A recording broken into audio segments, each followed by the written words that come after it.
ఒక్కసారి కొమ్మూరి గోల్డ్ కి కాల్ చేయండి. తాకట్లో ఉన్న మీ బంగారాన్ని విడిపించి మార్కెట్ ప్రైస్ కి వాళ్ళు కొనుక్కుని మిగతా డబ్బులు మీకు ఇచ్చేస్తారు. ఒకటి సార్, ఎన్ని ఖండాలు దాటినా ఎన్ని యుగాలు మారినా మన కట్టుబాట్లకు మన సాంప్రదాయాలకు మాత్రం విలువనివ్వాలి. ఎందుకు అంటే సరే మొత్తం నిండా కప్పుకోవడమే సాంప్రదాయం అని నేను చెప్పట్లేదు. సాంప్రదాయం అనే దుస్తులు వేసుకొని ఒక ఇండియన్, ఒక భారతదేశ స్త్రీగా మన కట్టుబొట్టే కదా సార్ మన సాంప్రదాయం అంటే. ఆ రెండే. మీకు స్వేచ్ఛ అంటే బట్టలలోనే స్వేచ్ఛ లేదు. మనం మగాడితో పాటు సమానంగా ఆర్థికంగా ఎదిగినప్పుడే స్వేచ్ఛ. మీకు నచ్చిన వ్యక్తిని మీ భాగస్వామిగా ఎన్నుకోవడం అది స్వేచ్ఛ. ఇప్పుడు నేను శివాజీ గారు మాట్లాడిన మాటల్లో బోలెడు మంది హీరోయిన్లు ఉన్నారు. అనసూయనే వచ్చి ఎందుకు మాట్లాడింది, ఎందుకు బయటకు వచ్చి మాట్లాడిందో నేను అందుకే వచ్చి మాట్లాడాను. ఎందుకంటే ఇప్పుడు ఎవడు దొంగ అంటే గుడ్డ బట్టలోడు దొంగ అని చెప్పేసి నేను ఆయన అనసూయ అనే వ్యక్తి హీరోయిన్ కాదు. శివాజీ గారు ఒక సోదరిమణులు హీరోయిన్లకు చెప్పాడు. 2 సంఘటనలు జరిగిన కారణంగా మీరు ఇలా ఉండండి అన్నాడు. అనసూయకి చెప్పలే. అనసూయకి చెప్పనప్పుడు అనసూయ ఎందుకు వచ్చింది జనాల మధ్యలకి? అనసూయకి శివాజీ గారికి సంబంధం ఏంటి? ఆ బ్రదరు అనసూయని ఉద్దేశించి చెప్పలా. నువ్వు ఆ బ్రదర్ నువ్వెందుకు అన్నావు, నువ్వెందుకు మాట్లాడావో అంటే నాకు మహిళల తరపున నాకు హక్కులు ఉన్నాయి, నాకు రాజ్యాంగం కల్పించిందని నువ్వు అన్నావు కదా. నాకు కూడా మాట్లాడే హక్కు రాజ్యాంగం కల్పించింది కాబట్టి నేను వచ్చి మాట్లాడినా. అది నేను వ్యక్తిగతంగా నేను ఒక భారత స్త్రీగా, ఒక తెలంగాణ బిడ్డగా, ఆంధ్ర మహిళల తరపున నేను మాట్లాడుతున్నా. నా భావం అది. నువ్వెవరు నాకు చెప్పడానికి? నేను అనేది ఏంటంటే నీకెంత స్వేచ్ఛ ఉంది నాకుంది. మాట్లాడే మాటల గురించి ఎవరిక్కడ చెప్పలా. మాటలు ఎవరైనా ఎక్కడైనా మాట్లాడచ్చు. స్వేచ్ఛ అనేది ఉంది. అతి స్వేచ్ఛ అనే దాని గురించి హద్దులు ఉంటాయని చెప్తున్నాం. నచ్చిన డ్రెస్సు వేసుకో, నువ్వు నచ్చిన డ్రెస్సు వేసుకో, నీ ప్రైవేట్గా నువ్వు వ్యక్తిగతంగా గోప్యంగా ఉంచుకో. కొంచెం జనాలకు వచ్చినప్పుడు నప్పిన డ్రెస్సుని వేసుకో. మిమ్మల్ని ఎవరిని కాదన్నారు. మీరు స్లీవ్లెస్ వేసుకుంటున్నారా, స్లీవ్లెస్ వేసుకున్నంత వరకు ఓకే. ఇట్లా చూపిస్తే సంకలు కనిపిస్తాయి. అది ఎందుకు కనిపిస్తాయి? ఇలా కిందికి చూపిస్తే బొడ్డు కనిపిస్తుంది. ఈ 2 సింబాలిక్ ఏందనేది నీకు బాగా తెలుసు. ఎందుకంటే మీరు షోలల్లా జబర్దస్త్లో అనసూయని చూస్తే కిక్కు రాదా అని అన్నావు కదా. మరి అనసూయని చూస్తే కిక్కు అన్నాదమ్ముళ్ళకి అన్నాదమ్ముళ్ళు అంటావు మళ్ళీ నువ్వే. నేను నగ్నంగా ఉన్నా కూడా నేను అన్నదమ్ములాగానే నన్ను ఒక చెల్లగా జాడి చూడమంటారు. నీ మాటకి నీ వేషాధారణకి పొంతల లేదు. నీలాంటి వ్యక్తికి నాలాంటి వాళ్ళు చాలామంది ఉన్నారు. నేను ఒక్కదాన్ని రాలేదు. మీరు చూడండి సార్, సామాజిక మాధ్యమాల ద్వారా చాలామంది స్పందిస్తున్నారు. కాబట్టి కాకపోతే నా వాయిస్ స్టూడియోస్ బాగా పిలుస్తున్నారు కాబట్టి నేను ఆల్రెడీ 22 సంవత్సరాల నుంచి మహిళల్లో మమేకమయ్యి ఒక మహిళలకి ఒక అవేర్నెస్ ప్రోగ్రామ్స్ చేస్తున్నా కాబట్టి నాకు కొంచెం పేరు ఉంది కాబట్టి నేను ఎక్కువ కొంచెం ఫేమ్ అయ్యాను. బట్ నేను అనేదంటే నాకన్నా ఎక్కువ మంచి మాట్లాడే వాళ్ళు ఉన్నారు. ఇంకా ఎంత బాగా మాట్లాడుతున్నారు కొంతమందిని చూస్తున్నాం. వాళ్ళని చూసి నేను నేర్చుకుంటున్నా. ఇంకా నాకు చాలా తక్కువ వస్తున్నాయి. అనసూయకి మీ వ్యక్తిగతం వరకే ఉంచుకోండి. మీరు ఎలాగైనా ఉండండి అమ్మా. మీకు నచ్చిన వ్యక్తిని పెళ్లి చేసుకున్నారు. మీ సంస్కృతి సాంప్రదాయం మన రాష్ట్రం కాదు, బీహార్ అతన్ని పెళ్లి చేసుకున్నారు. మేము అడగలేదే. మీరు ఒక పోచంపల్లి అంటే ఒక తెలంగాణ బిడ్డవును, అక్కడ పుట్టినవు, ఒక సంప్రదాయ కుటుంబం పుట్టినారు. మీరు బీహార్లో అతన్ని పెళ్లి చేసుకున్నా మాకు సంబంధం లేదు. మీరు సినిమాలల్లో నువ్వు సగం బట్టలతో ఆడినా మేము మాట్లాడలేదు. నువ్వు మొగోళ్ళ కిక్ తెప్పించేలా నీ డ్రెస్ వేసుకున్నప్పుడు కూడా ఎవరు మాట్లాడలేదు. అయితే కొంతమందికి అది ఎవరండి ఆమె అమ్మాయి పేరు, హీరోయిన్ పేరు చిన్మయి కాదు, ఈ డ్రెస్ పక్కకు పోయిన చిన్మయిదా నిధి అగర్వాల్. నాకు సినిమాల గురించి కొంచెం నాలెడ్జ్ ఉండదు. సో అయితే ఆ అమ్మాయి డ్రెస్ మొత్తం పోయింది కాబట్టి ఒక బ్రదర్గా కొంతమందికి ఉంటారండి, అయ్యో అలా అయ్యింది కదా అనిపిస్తాం. పక్కన ఎవరన్నా పోతుంటే ఒక అమ్మాయిని ఎవడన్నా ఏమంటే ఒక హ్యూమన్ బీయింగ్ మీరు ఏమంటారు? అరే మీరు పోయి ఆపరా? అబ్బాయి కూడా అలాగే చెప్పాడు శివాజీ గారు. దాన్ని మనము వక్ర బుద్ధితోనే ఆలోచించినాం తప్ప ఇవాళ వక్ర బుద్ధితోనే ఆలోచించి నువ్వు ఈరోజు ఎవరినైతే ఇవాళ పారాసెటర్ అని ఎట్లా మాట్లాడుతున్నావో అసలు వాస్తవం దానికి నీకు సంబంధమే లేదు. నువ్వు వచ్చి మాట్లాడావు కాబట్టి నేను అనేది ఏంటంటే ఆయన మాట్లాడిన వ్యాఖ్యల్లో తప్పు ఉంది. 100% ఒక మహిళకు నేను ఖండించిన ఆ 2 మాటలు. ఆయన మాట్లాడిన సబ్జెక్ట్ 100% కరెక్ట్ అని అందరం కూడా ఆదరించిన, నేను ఆదరిస్తున్నా. సారీ చెప్పాడు. నువ్వు ఎందుకు వచ్చి స్పందించావు? నువ్వు స్పందించినావు కాబట్టి నీ మీద చర్చ మొదలైంది. లేకపోతే ఈ చర్చకి ఇంత దారి తీసేది కాదు. కాబట్టి మీ పని మీరు చూసుకోండి. సమాజం పని సమాజం చూసుకుంటారు. సమాజం కూడా సమాజంకి నేను సైతం అని నువ్వు వచ్చినావు అనుకో, సమాజంలో ఇట్లాంటివి వస్తుంటాయి. కాబట్టి ఎదుర్కోవాలి. ఎప్పుడు ఎదుర్కోవాలి? నన్ను స్టూడియోకి వచ్చిన నన్ను చెప్పు, నన్ను ఏడికి రమ్మంటావు చెప్పు, నేను వస్తా, నాతో నువ్వు వస్తావని నువ్వు రాలేవు. నేను స్టూడియోకి వస్తున్నా, స్టూడియోలో మాట్లాడుతున్నా, నా ఫోన్ నెంబర్ ఇస్తా, నా అన్నీ చెప్తాను, నా అడ్రస్ ఎవరు అడిగినా చెప్తారు, మీరు రండి. మరి కనీసం మీరు సామాజిక మాధ్యమాల ద్వారా టీవీ ఛానల్స్ వాళ్ళు కాల్స్ చేస్తే లైవ్లో నేను ఈ టీవీ నుంచి మాట్లాడుతున్నంటే ఎందుకు మీరు ఫోన్ కట్ చేస్తున్నారు? మీకు ధైర్యం లేదా? ఎందుకు మాట్లాడట్లేదు? నేను ప్రతి వాళ్ళకి ఆన్సర్ చెప్తున్నా. ఎందుకు? నా గడ్స్ ఉన్నాయి, నేను మాట్లాడుతున్నా. నా రైట్ నువ్వు ఎట్లా కాదంటావు? నీ గురించి ఎవడు మాట్లాడుకో? సమాజంలో ఇంకా వేరే సమస్యలు లేవు, నీ గురించి ఎవడు మాట్లాడుకుంటాడు? నువ్వు సమాజానికి నువ్వు ఒక బ్యాడ్ మెసేజ్ ఇచ్చావు. ఎవడిష్టం వాడిది అంటే పర్సనల్ జీవితం అనేది పబ్లిక్లో పెడితే ఎవరికి ఇష్టం వచ్చినట్టు అట్లనే మాట్లాడతారు. ఎంతమందిని ప్రశ్నిస్తే ఎంతమంది మీద నువ్వు కేసులు పెడతావు తల్లి?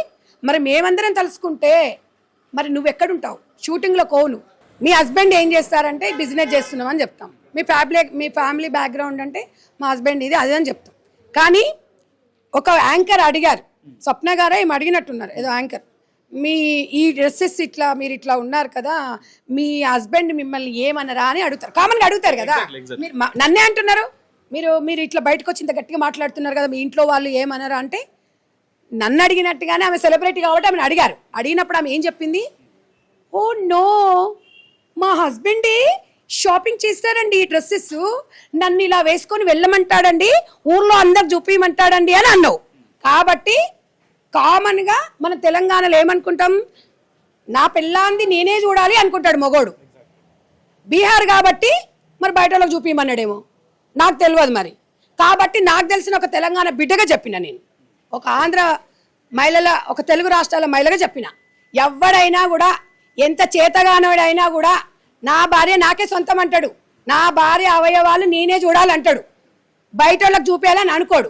కాబట్టి నీ మొగలు తిడుతురు అంతే తప్ప పాపం ఆయన ఎవడో, ఆయన తల తెలియదు, ఆయన తోక తెలియదు, ఆయన ముఖం కూడా ఎప్పుడు చూడలేము మేము. ఎంతసేపు ఉన్నా నేను వెనకకెళ్ళొచ్చి వాటేసుకునే ఫోటోలు పెడతావు, లేదంటే ఆయనకు నువ్వు ముద్దు పెట్టే ఫోటోలు పెడతావు, అదే చూసినాం తప్ప మేము ఎప్పుడు కూడా నువ్వు మాట్లాడిన మాటలకు మేము స్పందిస్తున్నాం తప్ప మీ హస్బెండ్ కూడా నాకు అన్నలాంటి వాడే. ఎందుకు అంటే మళ్ళీ అన్నలాంటి వాడంటే మీ అమ్మ పుట్టిండు అని కూడా అంటారు. నరం లేని నాలుగు అంటది. నేను భావిస్తున్నా, ఒక అన్నగానే భావిస్తున్నా. అందుకు మరి మీ కొడుకు గురించి కూడా నువ్వు చెప్పినావు. మీ కొడుకు గురించి ఏం చెప్పావు? మా అబ్బాయి చాలా క్లెవర్ అండి, మా అబ్బాయి చాలా ఇంటెలిజెంట్ అని చెప్పాలి. నువ్వేం చెప్పావు? నా అబ్బాయి నన్ను రిస్ట్రిక్షన్ చేస్తున్నాడండి, ఎందుకు మమ్మీ ఇలాంటి డ్రెస్సులు వేసుకుంటున్నావు అని అడిగాడు, నువ్వే చెప్పావు. గాడిద ముండా, నీ కొడుకు గురించి నువ్వే చెప్పినావు. కాబట్టి ఒక పిల్లోడు, మన కడుపులో పుట్టిన పిల్లోడు మన గురించి అడుగుతున్నప్పుడు చెప్పిండు అంటే ఒక తల్లిగా ఆ రోజే నువ్వు వేస్ట్. మన కడుపులో పుట్టిన పిల్లలు మనం ప్రశ్నించినప్పుడు జవాబు చెప్పనప్పుడు మనం వేస్ట్. కానీ నీకు అది గొప్ప ఉండొచ్చు, నీ కల్చర్ ఉండొచ్చు, మేము ఆ స్థాయికి ఇంకెదగల. మేము అనేది ఏంటంటే కొంతమందిని అలాగే ఉంటామమ్మా, అలాగే ఉండని. నేను నిన్ను ఆచరించమని చెప్తలేను, నేను టార్గెట్ చేయలేదు. నీ ప్రశ్నలకి నేను ఆన్సర్ ఇచ్చిన. నన్ను నువ్వు టార్గెట్ చేయాలని నిన్ను నేను టార్గెట్ చేయలేదు. నా వ్యాఖ్యలను కూడా నువ్వు వక్రీకరించొద్దు, ఎందుకంటే నీకు ఆ రైట్ లేదు. నువ్వు అవకాశం ఇచ్చినావు కాబట్టి మేము మాట్లాడాం. కాబట్టి నీ స్వేచ్ఛ నీదైనప్పుడు మా స్వేచ్ఛ మాది. నాతో పాటు 100 మంది మహిళలు ఇంకొస్తున్నారు, వాళ్ళందరూ కూడా మాట్లాడతారు. ఒక్క పిలుపునిస్తే 1000 మంది మహిళలు వస్తారు. నువ్వు ఒక్క పిలుపునివ్వు, నువ్వు నేను వేసుకునే డ్రెస్సు కరెక్ట్గా ఉంది, నేను మాట్లాడింది కరెక్ట్గానే ఉంది అని చెప్పి నువ్వు ఒక్క పిలుపునిచ్చి నీ వెనక ఒక 1000 మంది మహిళలను రమ్మను, లేకపోతే ఒక 10 మంది మహిళలను రమ్మను, చూద్దాం వస్తారేమో, చూద్దాం. అంటే మంచి కోసము ఎవరైనా కూడా ముందుకు వస్తారు, చెడు కోసం ఎవరు రారు. కాబట్టి నీ ఇష్టం అమ్మా, నీ వ్యక్తిగతం, నువ్వు ఎలాగనే ఉండు, మాకు ఎలాంటి సంబంధం లేదు. పబ్లిక్లోకి వచ్చి కూచేగాడిది వచ్చి మేషగాడిని జడగొద్దని చెప్తున్నా, అది నేను ఒక సామెత చెప్తున్నా. కాబట్టి ఫేమ్లోకి వచ్చావు, దయచేసి నువ్వు ఇంకా రెచ్చగొట్టే వీడియోలు పెట్టావే అనుకో, డెఫినెట్గా ప్రతి మహిళ కూడా స్పందిస్తుంది. ఇప్పుడిప్పుడే బయటకు వస్తున్నారు, ఈ సమాజం ఎటుపోతుంది అని ప్రతి మూలకున్న ముసలమ్మ కూడా స్పందిస్తుంది. ఈరోజు మీరు మాలాంటి వాళ్ళని కాకుండా ఇంకా సామాజిక గ్రామీణ ప్రాంతాలలో కూడా వెళ్ళి ఈమె వీడియోలు, ఈమె ఫోటోలు చూపించి వాళ్ళ అభిప్రాయం తెలుసుకోండి మనోజ్ గారు. అప్పుడు మీరు మేము మాట్లాడింది వేయండి, అక్కడ గ్రామీణ ప్రాంతాలలో చెలకలకు బాయికాడకైనా మహిళల దగ్గరకైనా వీడియోలు కూడా వేయండి.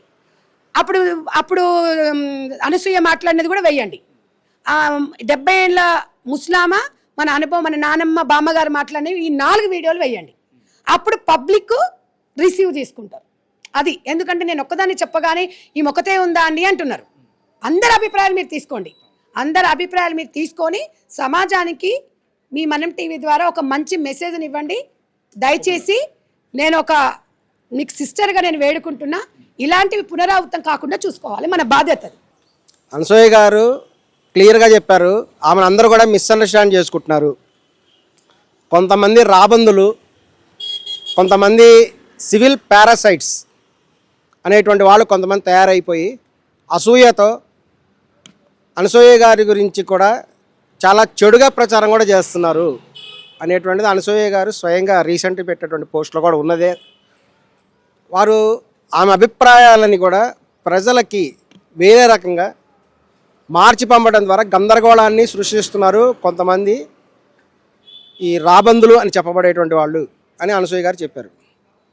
మరి అనసూయ గారు ఏం తప్పు చేశారు? అనసూయ గారు మన భారతదేశ మహిళ, ఇక్కడ ఉండేటువంటి ఒక జెండర్ ఈక్వాలిటీ ప్రకారం ఆమె కష్టపడి చదువుకున్నారు, ఒక గ్లామర్ ఫీల్డ్లోకి వచ్చారు. సినిమా రంగం అంటే ఎంత కాంపిటీషన్ ఉంటుంది, ఒక ఫ్యాషన్ ఇండస్ట్రీ అంటే ఎంత కాంపిటీషన్ ఉంటుంది అందరికి కూడా తెలుసు. ప్రవేశించారు, కొన్నిట్లో నటించారు. ఆమె ఎంతో సాంప్రదాయమైనటువంటి వ్యక్తి.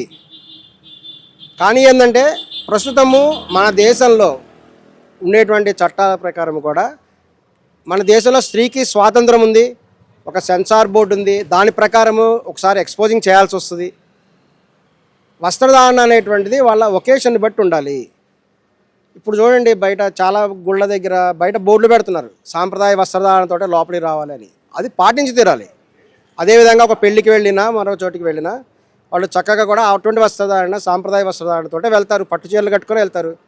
ఒక పబ్కి వెళ్ళే వాళ్ళు ఎలా వెళ్తారు, ఒక కాలేజీ అమ్మాయిలు ఏ విధంగా వెళ్తారంటే వాళ్ళ కన్వీనియంట్ ప్రకారం వాళ్ళు వెళ్తున్నారు. సమాజం ఎంతో అభివృద్ధి చెందుతుంది. ఈ రోజున కూడా పాత చింతకాయ పచ్చడిలాగా అందరూ కూడా చీరలు కట్టుకొని కాలేజీకి వెళ్ళండి, పూర్తిగా కప్పుకొని వెళ్ళండి అనటం ద్వారా చాలామంది కూడా, సంధ్యారెడ్డి గారు ఒక్కరికే కాదండి, ఈవెన్ మంచులక్ష్మి గారు కూడా చాలా రియాక్ట్ అయ్యారు దానికి. వాళ్ళు వాయిస్ ఆఫ్ ఉమెన్ అనే పేరుతో ఒక లెటర్ కూడా రాయడం జరిగింది.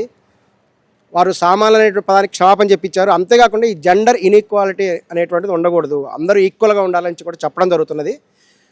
ఒక స్విమ్మింగ్ పూల్కి వెళ్ళినప్పుడు ఒక బికినీ వేసుకుంటారు. స్విమ్మింగ్ పూల్లో వెళ్ళినప్పుడు మరి బికినీ వేసుకుంటారు కదా, మరి చీర కట్టుకొని వెళ్తారా? చీర కట్టుకొని వెళ్తే ఇంకా ప్రమాదం. స్విమ్మింగ్ పూల్లో మొత్తం చీర ఓడిపోవచ్చు, ఇంకా చాలా గందరగోళ పరిస్థితి వస్తుంది. అటువంటి సందర్భాల్లో ఆమె తన ఇన్స్టాగ్రామ్లో పోస్ట్ చేసుకున్నారు. ఆమెకు మొదటి నుంచి చాలామంది అభిమానులు ఉంటారు, ప్రతి హీరోకి అభిమానులు ఉంటారు, ప్రతి హీరోయిన్కి అభిమానులు ఉంటారు. అవ్వకూడదనే ఉంది. భవిష్యత్తులో రంగమ్మత్త అంటేనే మంచి క్యారెక్టర్. రంగమ్మత్త అయిన వాళ్ళు హీరోయిన్ అవ్వకూడదా? మరి ఆ లెక్కను చూసుకుంటే చాలామంది 40 ఏళ్ళు శ్రీదేవి హీరోయిన్గా చేయలేదా 40 ఏళ్ళ వయసులో? ఒక జయసుధ హీరోయిన్గా చేయలేదా 40 ఏళ్ళ వయసులో? అలాగే హాలీవుడ్లో 50 ఏళ్ళ వాళ్ళు కూడా మెయిన్ లీడ్ విజయశాంతి చేయట్లేదా ఇప్పుడు కూడా? అలా వయసు అనేటువంటిది ఉండదండి. హీరోయిన్గా చేయవచ్చు, ఏ వయసు వాళ్ళు కూడా హీరోయిన్ కూడా చేయవచ్చు, చేయకూడదు. ఒక అనుష్క లేదా? అనుష్క గారి వయసు ఎంత చెప్పండి, మరి ఆమె హీరోయిన్గా చేయట్లేదా? వయసు అనేటువంటిది దయచేసి అనొద్దు. ఆ విధంగా కూడా ఒక కుట్ర జరుగుతుంది.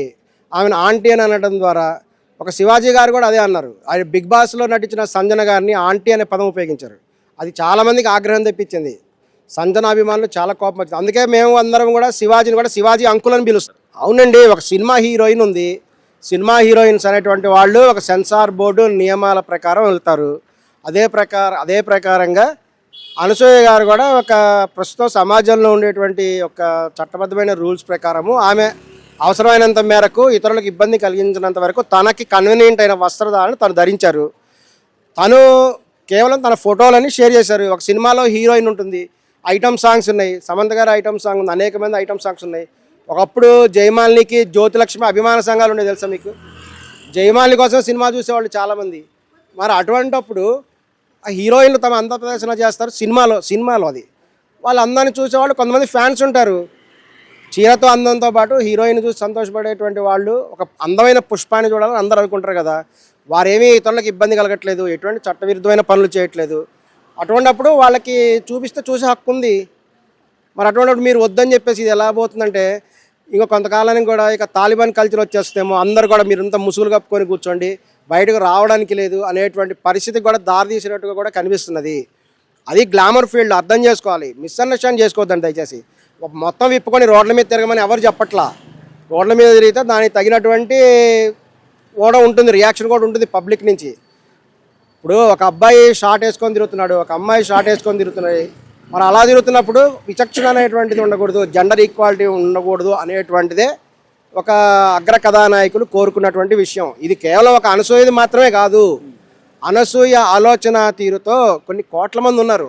ఈ రోజున ఆడపిల్లలు చూడండి, వాళ్ళు జీన్స్ ప్యాంట్లు వేసుకునే పోతున్నారు. ఫ్యాషన్ ఇండస్ట్రీని అందరూ ఫాలో అవుతున్నారు. వాళ్ళందరి దగ్గరికి వెళ్ళి మీరు ఇటువంటి వస్త్రాన్ని చేయాలంటే ఎవరైనా వింటారా? అనసూయ గారి హస్బెండ్ని ఎందుకు లాగుతున్నారంటే, రీసెంట్గా కూడా మీరు చూడండి, మధ్యప్రదేశ్ భోపాల్లో దాదాపు 100 పెళ్ళిళ్ళు ఆగిపోయినాయంట.